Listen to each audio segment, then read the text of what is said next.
सावंगी झोपडपट्टीत जुगारावर कारवाई केलेल्या पोलिसांवर थेट तलवारीने हल्ला करण्यात आला। या हल्ल्यात 3 पोलीस उपनिरीक्षक आणि 1 सहाय्यक फौजदार जखमी झाले। ही थरारक घटना गुरुवारी सायंकाळी घडली। सावंगी पोलीस ठाण्याच्या कार्यक्षेत्रातील सिपखेडा परिसरात जुगार सुरू असल्याची माहिती मिळताच पोलिसांची टीम कारवाईसाठी तेथे पोहोचली। मात्र कारवाईची चाहूल लागताच आरोपींना पोलिसांवर हल्ला चढवला। हल्ला इतका थरारक होता की थेट तलवारी उगारण्यात आल्या। या प्राणघातक हल्ल्यात 3 पोलीस जखमी झाले असून त्यांच्यावर रुग्णालयात उपचार सुरू आहेत। पोलिसांवर हल्ला झाल्यानंतर तातडीने दुसरी टीम घटनास्थळी दाखल झाली। काही संशयितांना ताब्यात घेण्यात आलं असून प्रकरणाचा सखोल तपास सुरू आहे।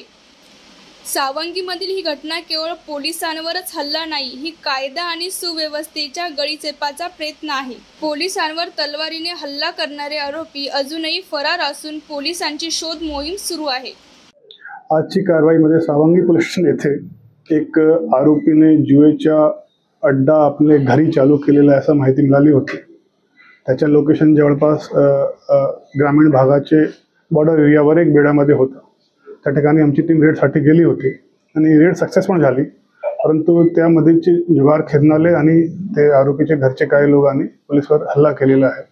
त्यामध्ये आमचे पोलीस कर्मचाऱ्यांची उंगलीवर बोटावर जखम झालेले आहे आणि त्याची नंतर आरोपीला ताब्यात घेतले गेलेलं आहे। काही आरोपी त्या ठिकाणातून फरार पण झालेले आहे, त्यांची शोध सध्या चालू आहे।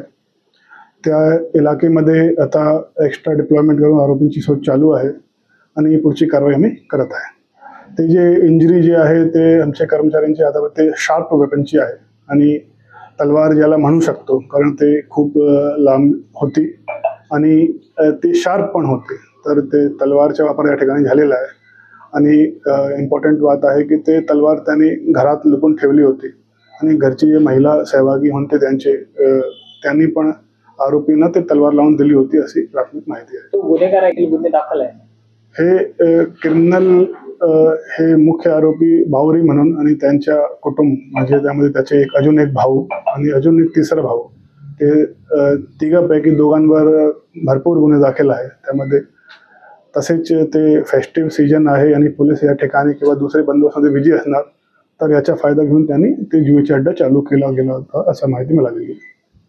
घटनास्थळावरचा रिपोर्ट आणखी अपडेट करत राहू। पुढील बातमीसाठी पाहत राहा आपला विदर्भ लाईव्ह।